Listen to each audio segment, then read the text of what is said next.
I mean, and maybe I'm wrong, but I don't think a lot of musicians right now are thinking about reflecting the world back. Welcome to episode 142 of the Bass Shed podcast.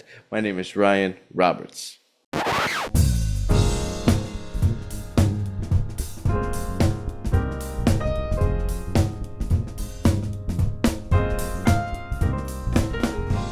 Welcome to the Bass Shed podcast. I'm your host, Ryan Roberts, and this is where we talk with bass players primarily about artistry, career, and culture. On the episode is Australian-born and Brooklyn-based singer-songwriter and upright bassist Georgia Weber.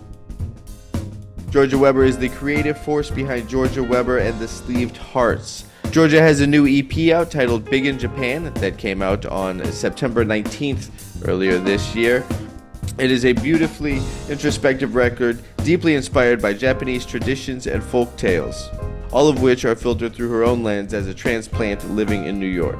We'll dig into her creative process and the story and inspiration behind tunes like Wind Telephone and how themes of love, loss, and renewal show up in her work. But first, I'd like to take a second to talk about some things for regular podcast listeners that I always do on every episode. LemurMusic.com. Everything you need for the bass can be found at LemurMusic.com. Stop by their website, shop the inventory of bows, basses, bass accessories, basses, you name it. Sheet music, they have it all. LemurMusic.com. Everything you need for the double bass. Use the promo code TheBassShed, all one word, for 10% off. Jerry Jamont, 15 timeless bass lines. Right, me and Jerry Jamont, bass legend, two-time Grammy Award-winning bass legend Jerry Jamont, earlier this year released his transcription book of 15 timeless bass lines. It documents his bass lines with B.B. King, Aretha Franklin, Nina Simone, The Rascals. He brought over a thumb drive to the studio here, and we went through each tune. And these are all tunes that are picked by Jerry. They're bass lines that are picked by Jerry. And they are displayed in the book in chronological order. That's something that was important to Jerry. So again, the book is Jerry Jamont, 15 Timeless Bass Lines. Stop by thebassshedacademy.org. You will find it there. Before we get into the conversation with Georgia, I want to take a quick second to thank everybody who came out to Catalina Jazz Club here in Los Angeles on October 5th. Right, the Bass Shed Academy threw a fundraiser to support youth music programs throughout Los Angeles. It was a fundraiser that was going to support Altadena musicians, Los Angeles Youth Orchestra, and the Burbank High School instrumental music program. It was a beautiful night. There were some performances by students from Altadena musicians. Me and jazz vocalist Leah Booth debuted some tracks off of an upcoming duo record we have coming out titled Echoes of Change, which I will be telling you more about as it gets closer. Then we kind of had a headlined trio with Grammy Award-winning piano player Ruslan Sirota, myself on bass, and internationally recognized drum superstar Gary Novak. It was the first time I had played with Gary, and it was, man, I loved playing with Gary. I've been a fan of his since that record he did with Chick Corea called Time Warp. If you guys know that record, it's got Patitucci on bass, Bob Berg on tenor, obviously Chick Corea. So it was great to play with Gary. Leah sat in on some tunes towards the end. It was a wonderful night, and thank you again for everybody who donated to the cause, everybody who came out to show support and show love. You can find more information about it at the Bass Shed Academy, and we've kind of launched this other kind of program through the Bass Shed Academy called Jazz Hope, where it's focused on jazz music, not just specifically the bass, but taking jazz musicians and putting on jazz concerts and stuff to raise money for different things. So you can stop by jazzhope.org, and you can also stop by the bassshedacademy.org to learn more about all of it. All right, as I mentioned on the episode is Georgia Weber. Georgia Weber is an Australian-born, Brooklyn-based singer-songwriter and upright bassist, and the leader of Georgia Weber and the Sleeved Hearts. Georgia Weber and the Sleeved Hearts is a trio that is rooted in jazz and improvisation. Her music blends sophisticated musicianship with bittersweet, poignant songwriting, and her upcoming, which is out now, EP, Big in Japan, dropped on September 19th. It is on all the streaming platforms. You can check the show notes here for links to all of it. This EP draws from deep inspiration from Japanese culture and folklore. Like I mentioned, she will explain a lot of these She will explain a lot of the projects and aspects of Japanese culture that she drew up from for this record, all very, very inspiring. One of the focus tracks is Wind Telephone, which pays tribute to the Wind Telephone project, which gave grieving people in Japan a place to speak to lost loved ones after the 2011 earthquake and tsunami. It was a place for healing that's since become an international phenomenon. She will talk at length about that, and it was fascinating. Absolutely fascinating. As Georgia puts it, Big in Japan came together almost accidentally. She was inspired by both Wind Telephone and the Japanese art of an artist whose name I don't want to butcher. But it will be in the show notes, so check that out. It is the practice of repairing broken pottery with gold. That's the art form this artist does. But she wanted to write songs about life, love, and loss, and to celebrate the imperfection and resilience of humanity. I absolutely love that. I mean, it was kind of coincidental that I was working on a record at the same time with Leah Booth that had to do with these things.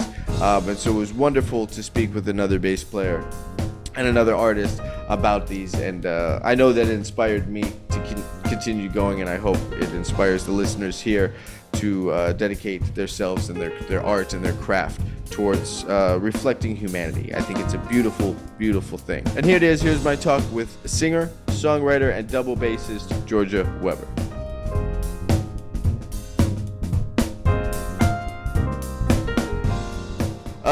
So Georgia, welcome to the podcast.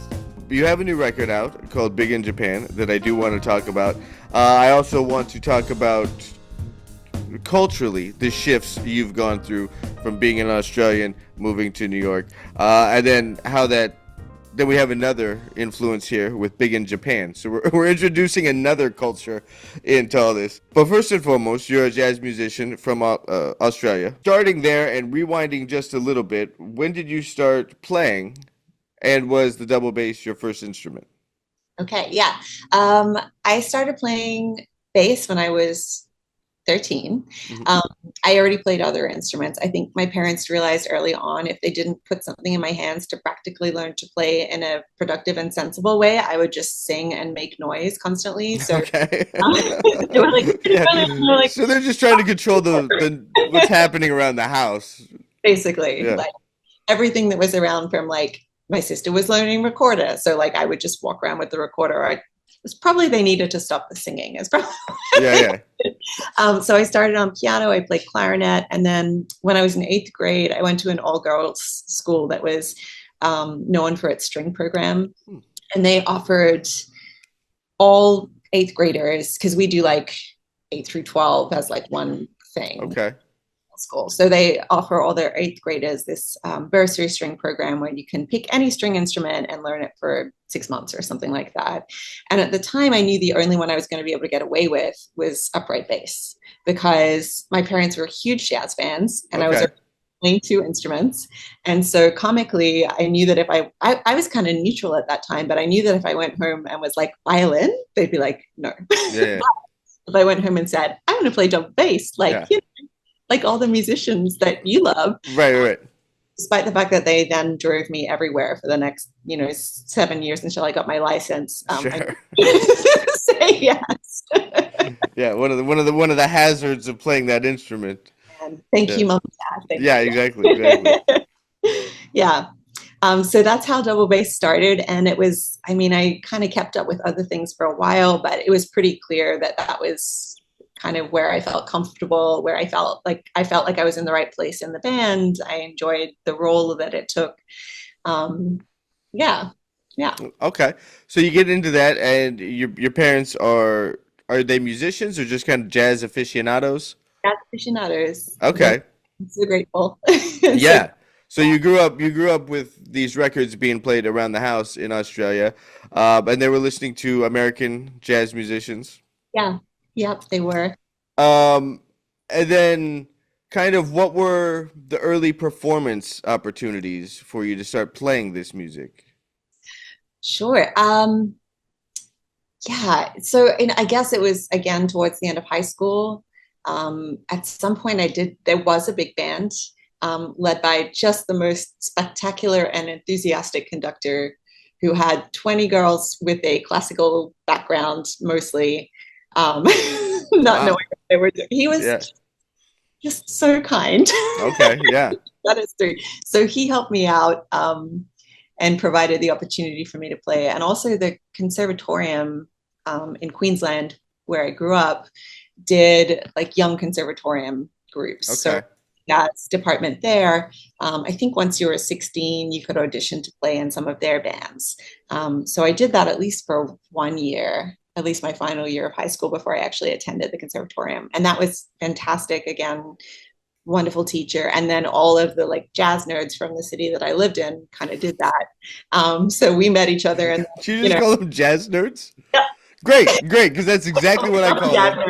nerd. That being said, I play almost mostly jazz, but yes, same exact thing. That's hilarious. I love that phrase is international. That's Really. really what I'm happy about. So then you move from Australia to New York, and we talked a little bit about this. What was that culture shock like in the sound, and how did that make you reevaluate your playing? And what strengths do you think you brought with you from Australia, coming from another place, that was a difference in a good way?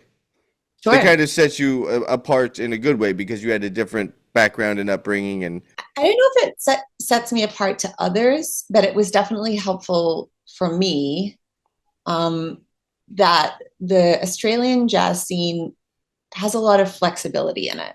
Like there's just a lot more diversity of influence, a lot more anything goes, I think. There are groups of people that are like that here, but there's also large groups that are not. right, Um, just so the bebop Nazis. yeah, Yeah, exactly. So I think it was good for me to come with just kind of it probably made me a bit tougher. Um, just kind of not being surprised by change a hmm, little bit. yeah, And also the age I was at, I think was important. So I moved here when I was 28. And I think that was like, I needed to be that old to probably not be terrified sure. again. Yeah. So they were kind of personal things. In terms of the change here, and we were talking briefly before this, like Yeah, it was kind of everything that I hoped it would be. I really wanted to immerse myself in the American tradition and what makes a great like jazz bass player here, which is, you know, different, as you said before, different in parts of the States and different in different parts of the world. And to really explore that. And I'm still working on it, but I'm closer. yeah. Okay, okay. You mentioned you studied with Ron. You still do, or you have? I haven't in a while. In a sense, you always do, I think. So I studied with him weekly for like a year. And then he has this thing, I forget exactly what it's called, but it's like the 500-mile checkup or something. So Okay. that's what he calls it. So just periodically, Mr. Carter, can I do my checkup? Yes. And you go and you kind of go through your thing, Okay. and he tells you what he thinks, which is what you're there to hear, right? Yeah. And then I also have studied quite a bit with Harvey S. And I've definitely seen him more and more recently. He was just what I needed to hear more recently. So Okay. Okay. What were some like maybe the top three or something, like things you've gleaned from both Harvey and Mr. Carter? I know that that's a deep well and a very long answer. it's such a deep well because both of them are just such not just phenomenal teachers of the instrument, but I feel like both of them just like changed the way I think about the world. Mm. Wow. They would say things in lessons where I would like, it would take me like 3 days to kind of like process and recover. And I would like get home and call my dad and be like, okay, this is what Ron Carter just said to me today. Yeah, yeah, yeah. Take a minute. You're putting it in Chat GPT. Like, what did Ron Carter mean? Yeah. help me, help me with this. Yeah. The way, and I think this is part of their success as musicians, the way that they think about life is kind of the way they think about music generally, and that like standard of excellence applies to everything they do. Hmm. Um, in Mr. Carter's case, sometimes in a really it's almost like a brutal truth sometimes. Like he is someone that will tell you what you need to hear, regardless if you want to hear it, Right, and not gently. But right. I wish to say he's one of the kindest people, Yeah. but he's not going to beat around the bush. Hmm. He has, Now, if he had, though, you might not have had the growth that you yes, have had on those topics. So it's, absolutely, uh, absolutely. I mean, I'm so he's grateful. fully aware. I mean, I think you can. I met him a few months ago when he was out here, um, but just from his playing, you can understand his psyche. In addition to all the interviews that have existed, but Yes, he's gonna drop a nugget that yeah, forces you to deal with it. yes, I mean, his playing is absolutely like that. He's going to drop a note or a rhythmic displacement or something that you have to acknowledge that. yes. And I would imagine his teaching style is the exact same. That's so beautifully put. And yes, Yeah. yeah. Um, Interestingly, the thing that both of them really talk about a lot is just the importance of fundamentals. Like, no matter how far you get along, I'm still just trying to play in time and in tune Yeah. Yeah. every day, and that is priority for each of them. Yeah. Yeah. I think that that's when I got there to the club, I showed up with a longtime friend of his named Jerry Jamont, and I had taken Jerry Jamont there for his birthday to go reconnect with Ron. And so it was maybe a much different atmosphere than if I had walked into the room getting a lesson. Like he was happy to see, he was happy to meet me, and the fact that I brought Jerry and it was a thing. But I had been playing on the bass he was borrowing the day before from where Mm-hmm. they rented it. And he was making jokes about if I left the right notes on it or not. And I'm like, trust me, that's all that's left. I play all the wrong ones. So all that's left for you, Mr. Carter, is the right ones. Yeah, And he was really very sweet and endearing. And I was nervous to meet him because all these stories of him just being such a stickler, yeah. I was intimidated. I was incredibly intimidated. But it's wonderful because it sets the standard. And he talks about this a lot. You want to, we should be setting the standard for ourselves. We Hmm. should be setting the standard for the music. Why would we be lazy? Right, He would always say, like, why would you ever play a note that's out of time? Why would you ever practice without a metronome? Why would you ever give yourself the opportunity to not play in time? Like right, those kinds of things as like, and again, of course, there's nuance to that. Be flexible, but make sure you can. sure, But it's kind of a beautiful ideal to work towards, right, always be dressed properly, always be on time, sure. always have learned your music. Yeah. It Yeah, he seems was showing off his socks in the green room. He was making sure everybody was checking out his socks. I was trying to get some like Bass Shed podcast socks made for him, but it didn't work out in time. That would have been yeah, hilarious. yeah. Uh, so that's the background. Now the of where you're coming from is Yes. the improvised tradition and the jazz tradition. Your latest release is not that. No. So, so well, if you had to give the quick elevator pitch for what this EP is, how would you, what were, a few lines that to kind of hold all this together for you? Sure. This is, I guess, contemporary singer-songwriter music that Hmm. is played by jazz musicians with a spirit of freedom and improvisation, which is more obvious live than on the record, Hmm. always. Um, but I can't imagine anyone without a jazz background playing these songs in the way that I want to hear them. But also, that's not the kind of songs. That's not how it's written. It's Hmm. not, written with that tradition at all. Which I think is only fair because that's not as much as I've like learned that and love to play it. That's not really my truth, right? Like um, writing jazz the way it sounded in 1961 would bring me joy, but it's also not really who I am because Right, it wasn't even alive. right. Yeah. Well, 1961, that's a specific year. Yeah, Like 24 bars of an F sus, and then you just wrote a tune. exactly. Uh, So I really, when I put this band together, I really wanted to write music that felt true and honest to me and reflected what was going on in the world that I saw. And I do love writing lyrics, so there are lyrics. And then to also create a platform where people could do whatever they want. Mm-hmm. And definitely, I think it's clear on the record.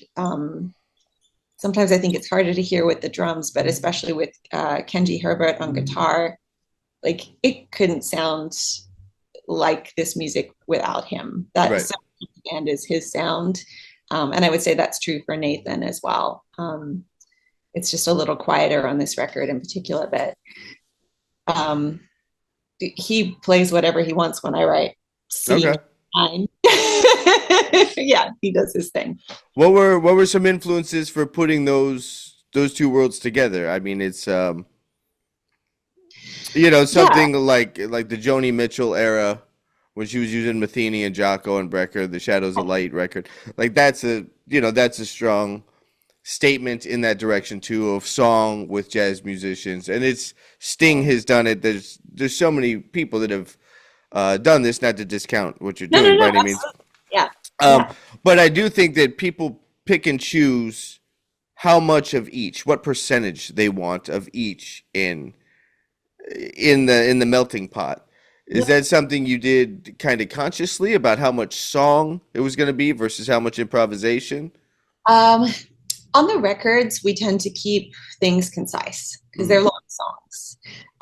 But even so, I would say this record has, apart from some like big free improvisation sections, like the songs themselves are pretty concise this time around. I don't think that was a choice though. It was kind of just how it played out.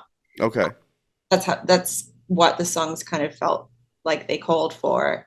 I would say the first record has more improvisation in it. The second has less, and this one somewhere somewhere in between. So, Mm-hmm. and actually, I went to see fantastic piano player Martha Kato, who now plays. I get to play with her often now because Kenji is not in New York City anymore. Um, and seeing her music made me want more improvisation again. So I Mm. think it just is like, um, yeah, it's whatever it feels at the time. It's not very conscious in my mind. Musicians, including myself, are notorious for having to work in a lot of different situations, primarily. And whatever you're doing, you always want to be doing the other thing. Until you're doing the other thing, then you want to do a third thing. So true. And it's difficult to find a musical situation that really completely is fulfilling. Yeah, yeah. Now, the question to follow up with that kind of setup is, are you still searching for that within the music, or do you think has this project landed on that for you, where this is fully fulfilling? Or are you still looking for different aspects to fulfill different parts of your creativity? Probably still looking because I can't imagine not getting to play other music ever. Like Hmm. one of the great things, as you know, about being a bass player is just the ability to bounce around and be in different planets all the time. So I don't think that I would ever just work on my own music. That doesn't really feel like a bass player thing to do. Hmm. Um, I know that some do, but like it just, I think that's in terms of though finding that realization through what I've written, what I write. I also don't think that will ever resolve. I think it will just continue to shift. But it's one of those things that no matter what you do, you kind of always end up sounding like yourself. Sure, Um, for so better or worse. the better or worse. Yeah, So I think it probably will not matter. yeah, What I perceive I'm doing, it'll come out hopefully with the same intent. Um, there's no real finishing, right? Like we were saying right. before, Yeah, record. they're all just Polaroids. Like that's what I think records are. Um, what you had mentioned singing a lot around the house, and this record is has your vocals on it. Is that something a craft that you pursued? Have you pursued vocal training to the degree you've pursued bass training? um, occasionally, because I have many friends who are great vocalists, and occasionally they'll give me some time and some pointers. I'm not a singer, but there's something about singing your own music that I think is there's like a there's a there's a truth in that. Like I wrote this lyric, I'm going to do this thing, and I can sing and play at the same time. Um, That but seems like a that seems like something that would have to be kind of worked out. Like I don't sing at all, but just the idea of it sounds. yeah, it's a bit of a mess, honestly. I mean, on electric, I do it occasionally too, and that's easy because you put your hand and it plays the note for you, right? Like as long as you're in the fret zone, Sure. it's gonna be okay. The problem with upright is I'm having to pitch two sounds at the same time. Right. So what ends up happening, I think, is that in the parts where I'm singing, my bass parts become very prescribed because I actually can't do both at once. Right, right. You kind of just got to put one, make one an autopilot habit. Yeah, so it becomes, for better or worse, it becomes the bass because that's my safe place. Singing is never going to feel safe or comfortable for me. If you were able to qualify this, how do you feel that playing the note that the melody note is against? Do you find yourself choosing similar intervals a lot melodically? Two, um, do you find yourself searching for new notes against that? um, I mean, that's actually the same question, but I just asked both sides of it, but whatever. yeah. Um, I mean, I'm sure I do end up with similar intervals, but I actually have no idea. Okay. But I think so, just because there is a harmonic sound which comes from repeating harmony. So Right, right, right. I think that's probably happening. Again, like while the singing is happening. And yes, there's always a search. We'll be back right after this.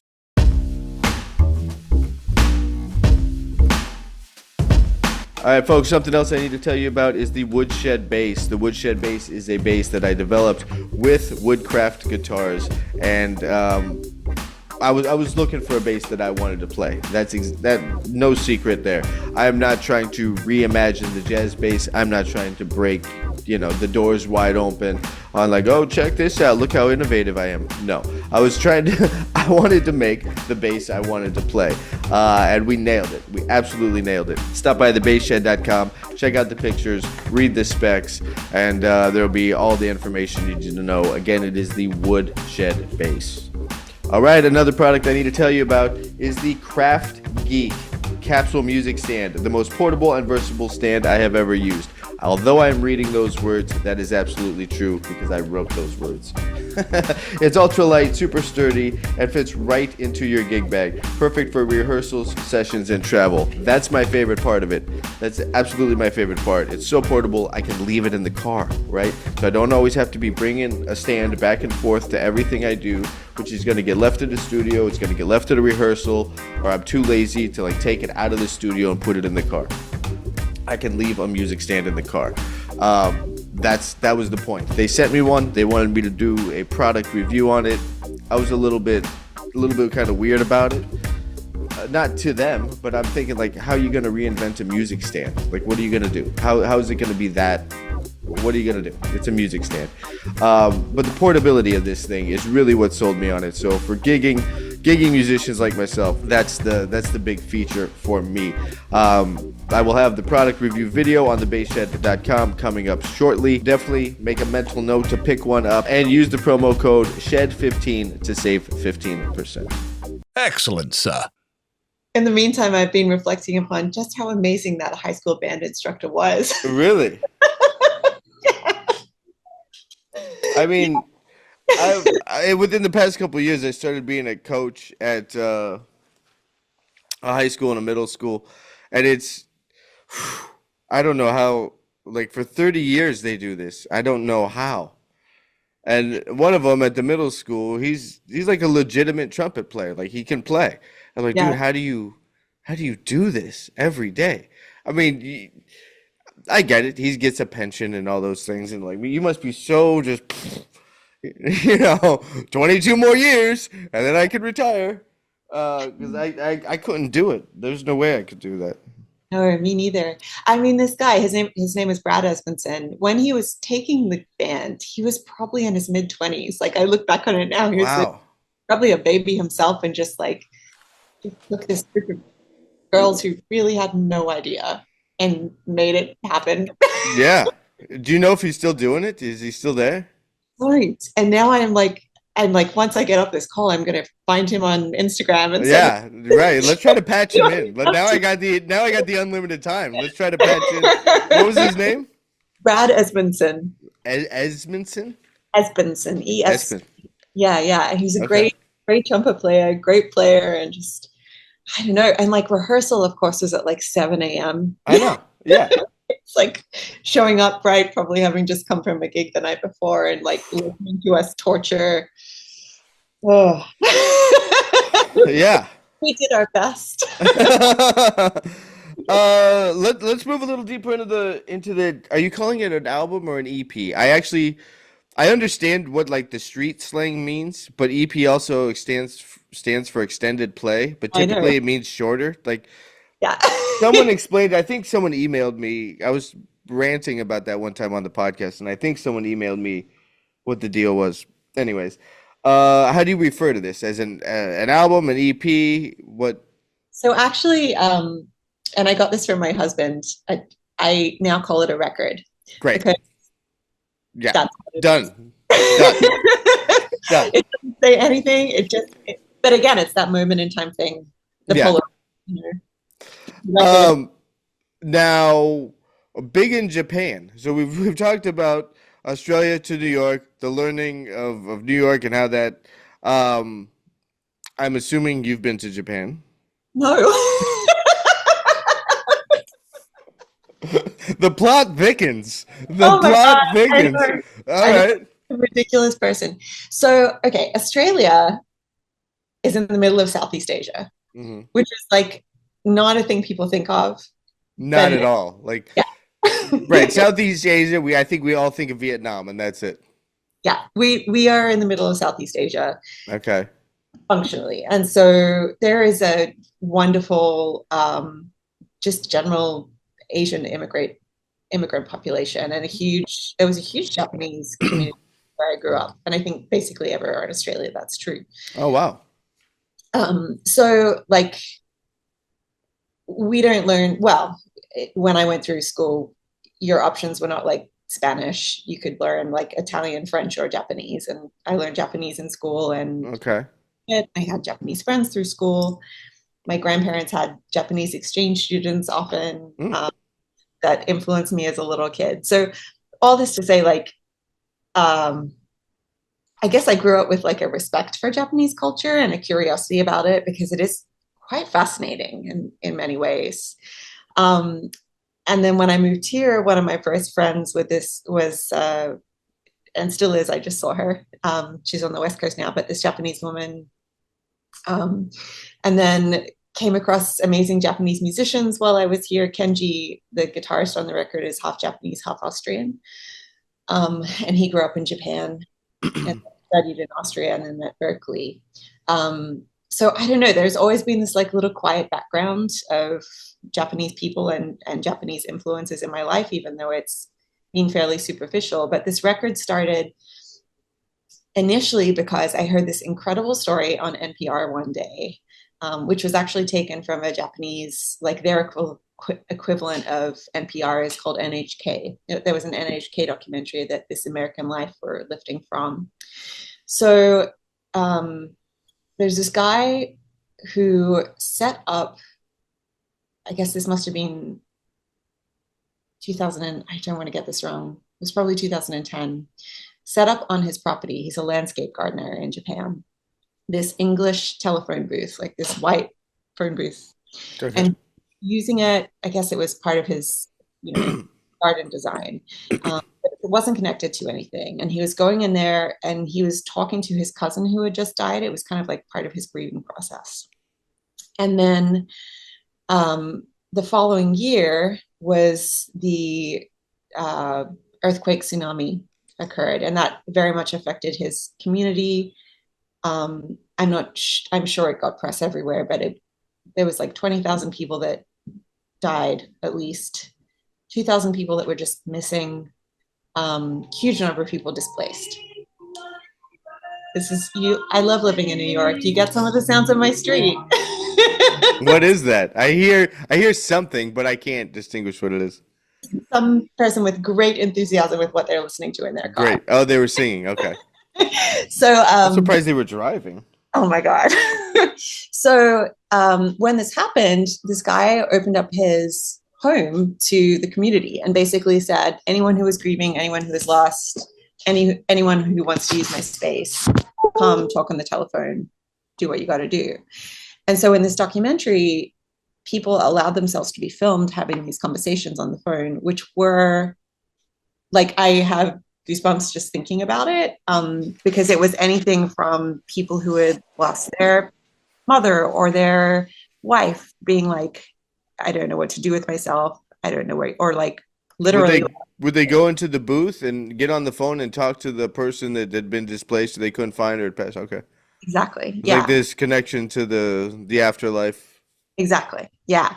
And it was anything from people that were like deeply, deeply grieving in a very obvious way to like little kids being like, hey, grandma, I passed my math test today. Just Right, wanted to, like, oh my God, it was amazing. And so I heard the story and was just so kind of swept away by, I mean, there's so much to be kind of overwhelmed by in that, like the generosity. And since then, like thousands and thousands of people have gone and still go to this guy's home just to talk to their loved ones. Wow. And there's something like 200 of these phones that have now popped up around the world.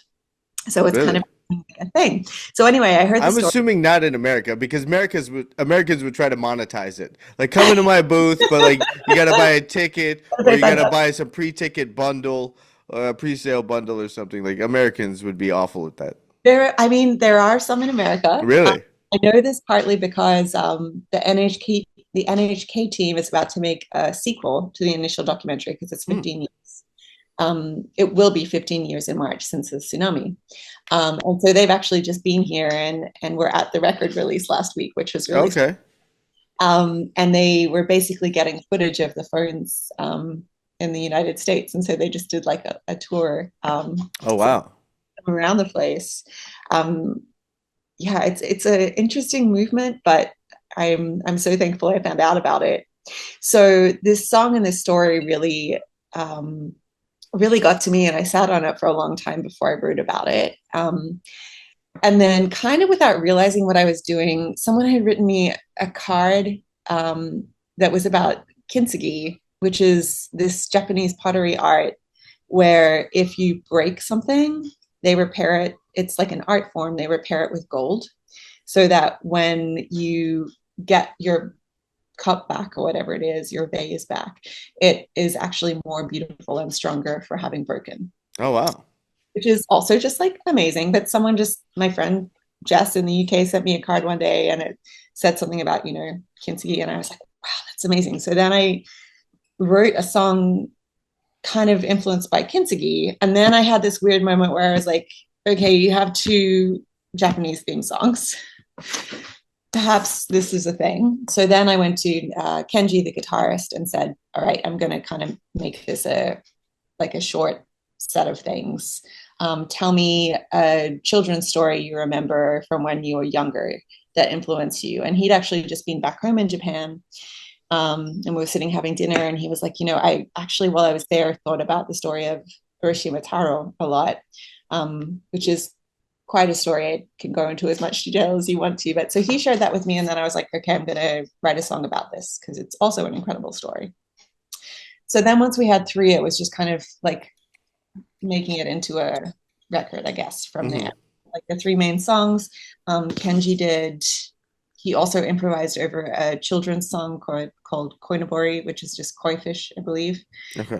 You remember singing as a kid. Urashima Taro, I then wrote while listening to a lot of taiko drumming. And so Nathan has like a long free improvisation that is like influenced. So it kind of just like pieced together in this weird way. And then for whatever reason, even though I don't write funny music in any way, all of our record titles are always tongue in cheek. And I don't know why. The last one, because it was a covers record, we called No Standards and like things like that. So anyway, Big in Japan kind of was like, you know what that means, right? Sure. Right. Yeah. So we were like, okay, we'll call it Big in Japan. And then I was kind of faced with this constant, like, am I being weirdly disrespectful? And so many, many times in this I process, mean, I don't think so, but you never know, right? with the level of sensitivity that's out there, And I guess it's not up to me, right? Like it's up to, so like constantly on the way, I was like, Kenji, is this okay? Are you sure this is okay? yeah. Tomoko, is this okay? Are you sure this is okay? Can I do this? And so hopefully I won't offend anybody, but it really is an honor to some beautiful stories and ideas that I cannot imagine coming out of any other culture. Hmm. Um, they're just, yeah, they're just very, very Japanese stories. And there's just, it's such an ancient culture and also so modern simultaneously in a really spectacular way. So I think it's just, it's very, I can't think of anything else like it really. So I'm really looking forward to going to Japan at some point Sure. and really enjoying myself. Yeah, yeah, yeah. How did you approach taking these long form stories of human impact and putting that into 4 minutes of music?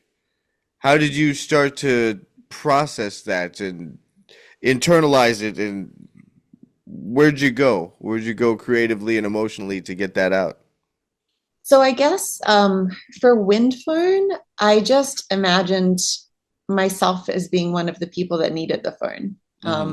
So I sort of write the song from the perspective of, I guess, someone who's lost their partner or husband, um, who is going back to the phone as a place of like, I mean, the lyric is basically like talking about grief of loss, but also no matter how far away you are, I know I can always call you Hmm. on this thing. So that was that one. Urashima, I kind of mostly tell the story from Urashima's perspective of what happened to him.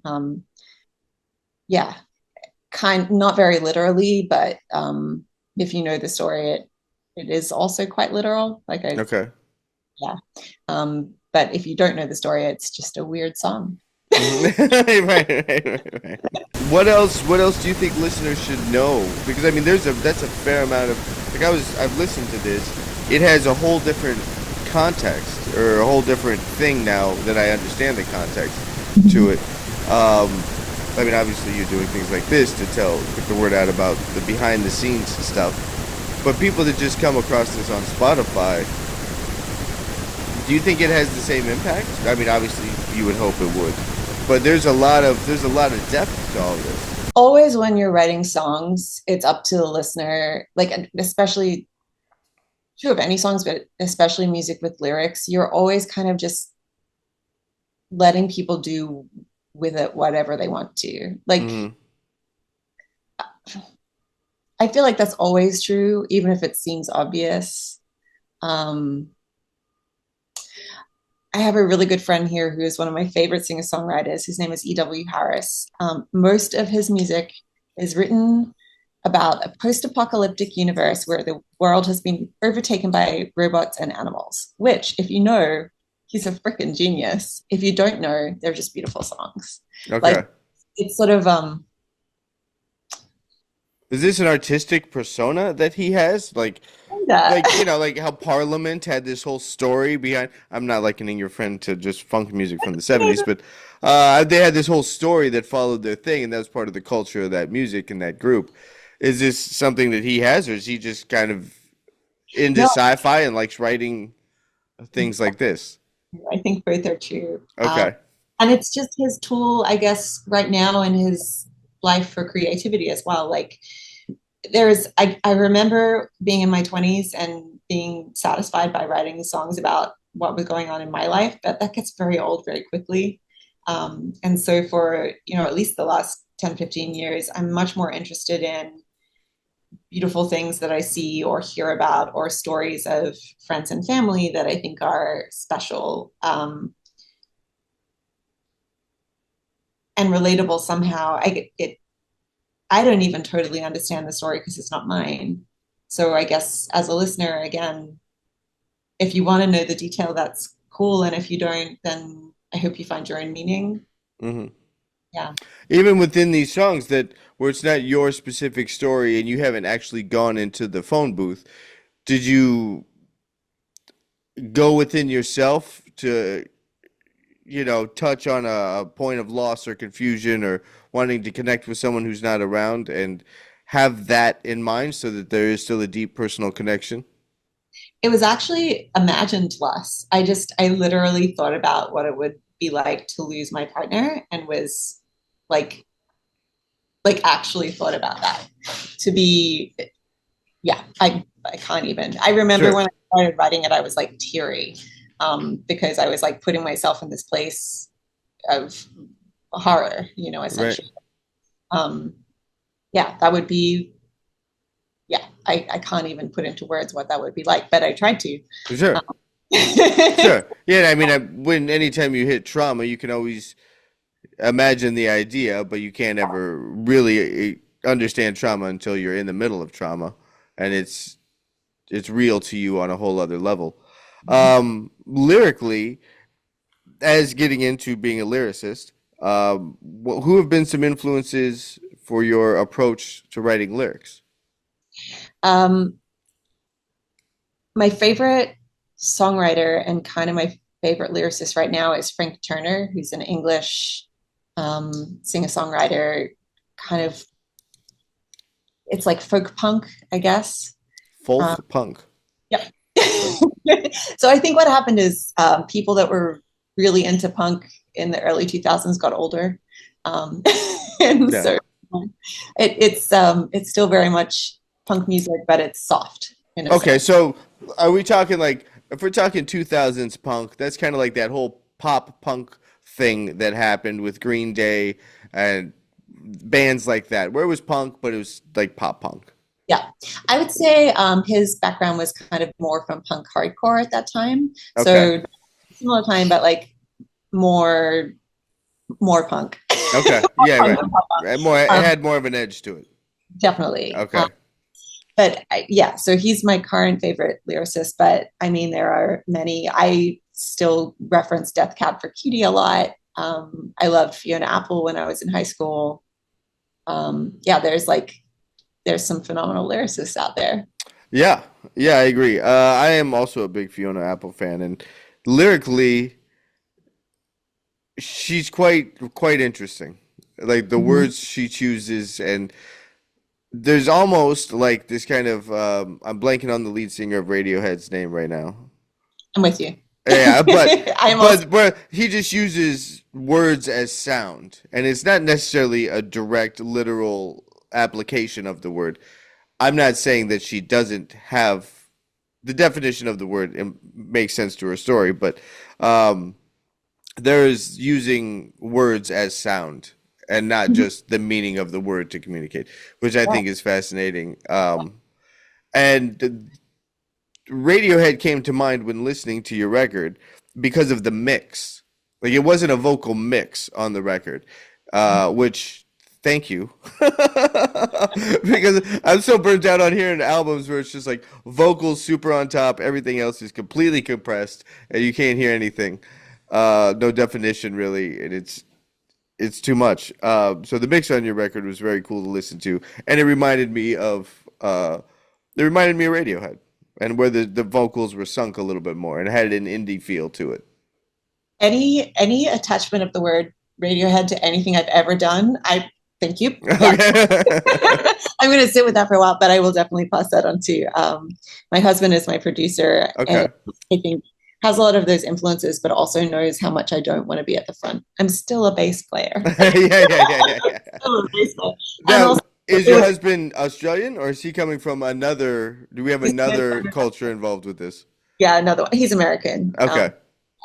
Okay. Um, so we met here, but he's from Virginia, and he grew up actually quite heavily in the punk scene, and now does much more like singer-songwriter type work. And one of the reasons we were talking briefly before this started about the how slow I was getting this record um, Hmm. out, and it's partly because I am both blessed and cursed that we own a recording studio. Yeah, I can see how each of those makes sense. Like It's that's amazing, but super amazing, but there's no, you're not looking at the clock like I don't really want to afford another 4 hours. no, So no, so something could just drag on and drag on and drag on. which I definitely did. And Yeah. I've learned from the experience and will not do it again. But yeah, so I would say, like, again, it's so important to me that the musicians that play are as much a part of the sound as anything. Like, I can't imagine this record without Kenji and Nathan specifically. And I think the idea of like compressing and squishing them down is like quite offensive in a way. Sure. Like they are as much of this as anything else, which I think is easy to forget when there are vocals. Somehow like it can easily become about the vocals, but like in this instance, it definitely should not be about the vocals. Like, Yeah. focus on everyone else, please. Well, yeah, I mean, the record starts off with just like a soundscape. It doesn't even start off lyrically.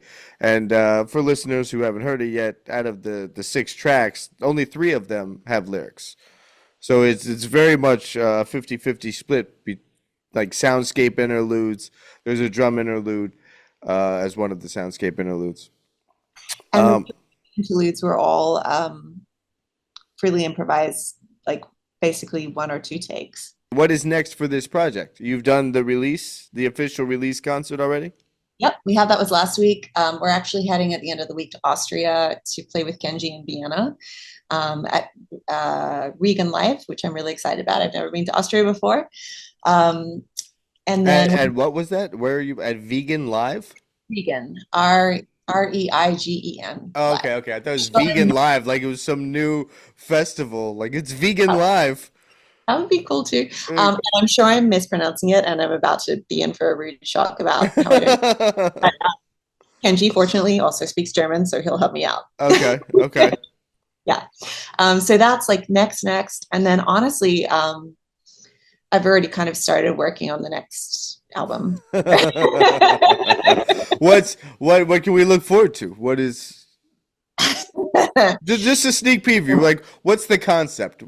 Oh man, I don't know what the concept is yet. Though I think that will take a bit more time. But weirdly, the one song that is like completed is actually political, which is weird because I've never written a political song before, but I've never lived right now before. So this is a very, very intense time politically, and yeah, let's put it this way: like I don't talk about politics on here and ever. If things were going to be undone that have been done, that is years and years and years and decades. It's in a very bad place. It's in a very bad place. That's what I think. Yeah. I'll leave it at that. Well, cool. About the next record, because that's a whole different approach. Have you written political music before? Never. Okay. And I didn't even really mean to write this. It just happened because I was just so mad one day. So, yeah, we'll see what happens. But I think that's great, because I do think that artists, besides stand-up comedians, need to be responding to this. You know, and I've talked about it a lot, that I think like stand-up comedians are the new musician, because they're the ones really reflecting what's happening in culture, which like back in the 1960s, musicians were. Yep. Now musicians just kind of play the game because the music industry is crap. But the artists aren't doing anything within music, and it's great that, you know, you felt inspired to do something, and kind of mobilize and have a voice about it through art, because I think that's incredibly necessary at all times, but definitely right now, because there's a lot to be speaking up about. I think so. Yeah. I won't push further into politics. I have this book. This is my book. I have this book that is like my practice log and like whatever I'm writing. I'm working. Okay. And it was like laying out on the bedside table, and Sonny is my husband's name. I keep talking about him. Sonny walked through and he was like, "Oh, you're writing a new song." He was, "What's it about, Trump?" Huh. That's different. Say that. Yeah. It's not in my wheelhouse usually, but sometimes you just got to say what. No, I mean, yeah, I'm doing this whole fundraiser right now that isn't It's aimed at the aftermath of a lot of those things and how much funding has been cut from the arts and programs and getting in touch with a lot of organizations here to do after school programs and stuff like that and a little bit of a save the music vibe. But yeah, after I heard about the stuff at the Kennedy Center, I had to do something because it's just a shame. And my the bass player, who's the principal bass player of that orchestra, National Symphony Orchestra, and that's their gig. I haven't spoken to him yet, but I'm like, man, did you just lost your gig? You had tenure. You were the principal bassist. Like, dude, man. I have to reach out to him and see where he's at and maybe invite him back on to talk about how it's impacted those musicians because I want that to be out there. Like, yeah, it sucks for the arts, but like these are real people. That was his job. That was his. He had a few more years till he could retire from the orchestra and do all that and like. And it's not a job that you ever think. I would never have imagined that that gig would disappear. Right. Like, I know. Yeah. It's right. You can think of like some maybe little community orchestra doesn't have the money to keep continuing on, but the National Symphony Orchestra. Yeah.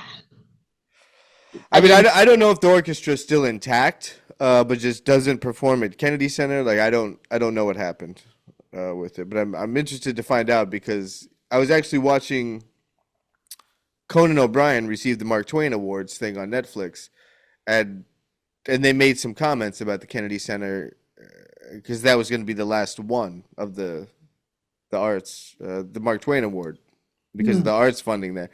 Then that made me think of him, and that's when I started this whole fundraiser thing. I love that you're doing that. I But mean, yeah, and somebody, I mean, I'm not going to say somebody has to. There's a ton of people doing a lot of things, but I felt like I had to put a lot of energy into that because it's important.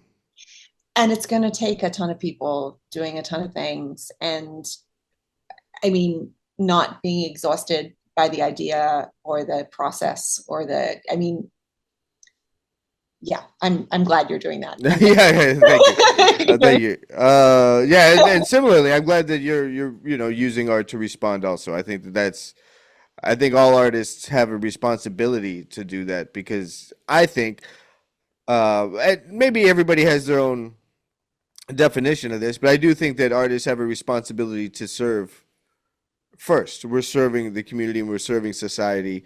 And part of that service, similar to what you spoke about with Mr. Carter, is you might not always want to hear it, but it's a good service.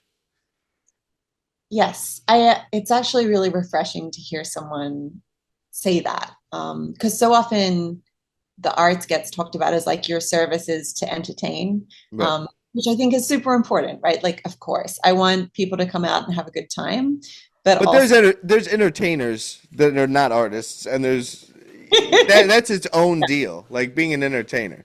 yeah. But I think kind of as you were saying before, I don't think a lot, I mean, and maybe I'm wrong, but I don't think a lot of musicians right now are thinking about reflecting the world back. Um, I'm not sure I was until this moment either. And Right. but it's good. I remember thinking about these things in the past, and it's good to revisit them and remember that, because often that gets kind of like pushed aside as like, sometimes it almost feels like it's annoying people. Like, I'm sorry to inconvenience you by Right. saying you don't want to hear. I mean, as a result, next time I speak to you, I may have been deported, but we might have a really weird time. Yeah, right. 12-hour difference or something. No, but in New York, I would assume that there's a lot of support for. I mean, because there's way more of an artistic culture there than there is in LA. This is industry culture here. But there, I'm sure that there's a ton of support for initiatives and other artists, support from other artists for these kind of endeavors. Yeah, I suspect you're right. And it's just a matter of like opening your ears and your eyes to see where they are. Hmm. So yeah, no, I think you're right about that. We'll see. It's going to be an interesting couple of years. Yeah. Yes, it will. Yeah. Till all that unfolds, Yeah. Thank you for being on the Bassist podcast, and a fantastic new record, Big in Japan. That's on all the streaming platforms, correct? Everywhere it can be. Okay. And then is there a place where folks can go to get news and info? Do you like to drop your website? Yeah, georgiawebermusic.com, and I'm pretty good at Instagram too, and Okay. which is Georgia Weber Bass, and I cannot make those two things the same thing. I'm sorry. Oh, the Instagram and the website? Yeah. Yeah. So Georgia Weber Music for the website, Georgia Weber Bass for everything else. Okay. Cool. Mm-hmm. Thanks so much. And next time you come on, hopefully you'll still be in New York. We'll be in the Yeah. yeah, I hope so. I hope Yeah. so. I do love it here, and I'm really thankful to still get to live here and to have had the opportunity to learn from Americans. Yeah. That's why I'm here, because I want to learn the American thing from Americans. So thank you for having me. Continue. Yeah, absolutely, absolutely. When the next record drops, let me know. Come back on and let's talk about that one too. Thank you so much, Ryan. I All really right. appreciate it. Thanks a lot, Georgia.